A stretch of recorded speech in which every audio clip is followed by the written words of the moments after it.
तो सांगवान जी, अभी अभी मैंने सौरभ दास का एक ट्वीट पढ़ा है जिसमें उन्होंने कुछ कंसर्न जताए हैं कि इनडायरेक्टली सुप्रीम कोर्ट की आड़ लेकर अभी भी एफआईआरों को क्वैश करने की बात, और ये कहा जा रहा है कि कार्रवाई जारी रहेगी। एक बड़ा इमीडिएट कंसर्न आपकी पार्टी की तरफ से आया है, क्या मामला है? हाँ, हम ये पहले से भी कहते आ रहे हैं, हमारी सबसे बड़ी चिंताओं में से एक है ये मूवमेंट जब स्टार्ट हुआ तो ये मूवमेंट इतना बड़ा बना क्यों, इसके पीछे ये भी एक बहुत बड़ा कारण है कि जब जितने सारी व्यवस्थाएं हैं, इंस्टीट्यूशंस हैं जो हमारे संविधान के द्वारा हमें दिए गए हैं, जो हमें न्याय दिलाने के लिए हैं, प्रशासनिक व्यवस्था को मेंटेन करने के लिए हैं, उनमें न्यायालय भी एक बहुत बड़ा इंस्टीट्यूशन है जो कि लास्ट लाइन है, जिसको हम बोलते हैं कि कहीं न्याय ना मिलेगा तो हम न्यायालय में चले जाएंगे। तो हम उसको भगवान की तरह देखते हैं कि कहीं भी नहीं मिला तो न्यायालय में चले जाएंगे।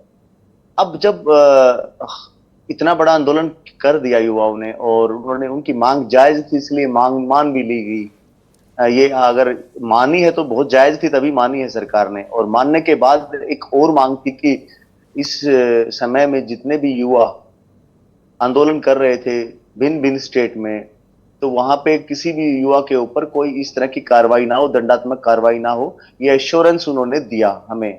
और उस एश्योरेंस को बाकायदा उन्होंने प्रेस कॉन्फ्रेंस में रिलीज किया कि हमने ये एश्योरेंस दिया। उसके बाद कई चुटमुट घटनाएं हुई और बहुत बड़ी घटनाएं भी हुई। मैं कल पूरा दिन, हमारी पूरी दिन टीम दिल्ली में थी और अनेकों डिटेंशन थे जिनको हमने रिलीज कराया करके हम लोग हमें बार बार फोन कर रहे थे।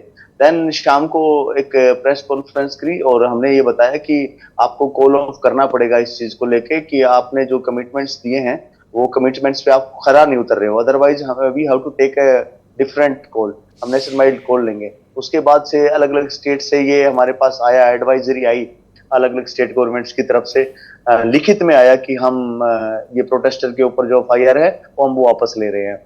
तो वो अच्छा कदम था सरकार का, लेकिन उनको अभी तो सुप्रीम करना कोर्ट का चाहिए। ऑर्डर आया कि इन्वेस्टिगेशन हाँ कंटिन्यू रहेगा।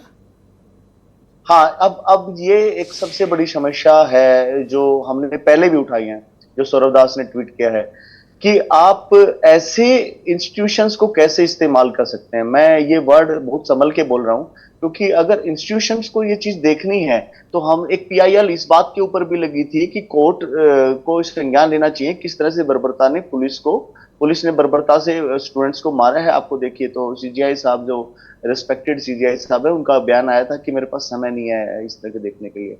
उसके बाद जब ये चीज हो गई है, सरकार को मजबूरन करना पड़ा, मुझे लगता है कि अब क्योंकि आप इतना इस बड़ा आंदोलन सिचुएशन था को पूरे कैसे देश डील का। करोगे सांगवान जी?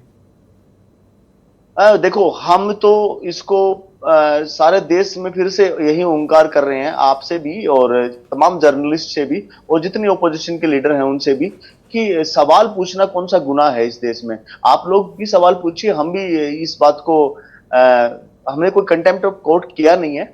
और सरकारें जो हैं उनका दायित्व है, सरकारें इसको विड्रॉल कर सकती है आराम से, तो हम जिम्मेवारी सरकार की लगाते हैं इसके लिए। आप आज तमाम एफआईआर को मंगलवार विड्रॉल है कर और सकते आप लोगों ने कहा था कि मंगलवार तक आपको ड्राफ्ट या मसौदा या सरकार की तरफ से रिटन एश्योरेंस मिलेगा। इस वक्त जब आप मेरे साथ डिबेट कर रहे हैं, आपके पास वो है? हाँ हाँ, नहीं है हमारे पास। और ये एक तरह का खेल है जो खेल रहे हैं। तो कौन सी कई डील जगह से करके तो आए थे हमें आप मिला लोग? है। गवर्नमेंट, कई सारी गवर्नमेंट्स ने, असम ने, बिहार ने, बंगाल ने, ये तो हमें दिया है, लेकिन कई जगह पे हमें नहीं भी मिला है उस इस तरह का। तो हम व्हाट उस नेक्स्ट? पे, अब आप लोगों की आगे की मुझे लग, रणनीति क्या है? वही जो हमने शुरू किया था। हम देश के युवाओं को छल कैसे सकते हैं, और ये सरकार देश के युवाओं के लिए इतनी इतनी असंवेदनशील कैसे हो सकती है कि उन्होंने उन्होंने मांगा है ना, हमने नहीं मांगा है। वी वर तो only only organiser for that. क्या आपको देश के शक है युवाओं कि ने। सरकार पीछे हट रही है या इनडायरेक्टली आपकी मांग नहीं मानना चाहती? इनडायरेक्टली? एग्जैक्टली एग्जैक्टली लग रहा है, आप लोग देख लीजिए, पूरा देश देख रहा है, ये इनडायरेक्टली हो रहा है। जब आपको लगा कि युवा करना चाह रहा है और युवा की मांग को धक्के से सरकार को मांगना पड़ रहा है, उसके बाद भी ये इस किसी और रास्ते से और इसको आज सुप्रीम रोका कोर्ट जा ने रहा है, तो सुनवाई भी मुझे कर ली, इंस्ट्रक्शंस भी पास हो गए। बहुत बहुत आसान है, बहुत जल्दी है, बहुत तेज है। ऐसे न्याय व्यवस्था तो बहुत दुरुस्त हो गई है हमारी कि बहुत जल्दी हमारी जी सबकी शुक्रिया। सुनवाई कृपया हो रही है। सांगवान जी हमारे साथ बने रहिए। मैं नरेंद्र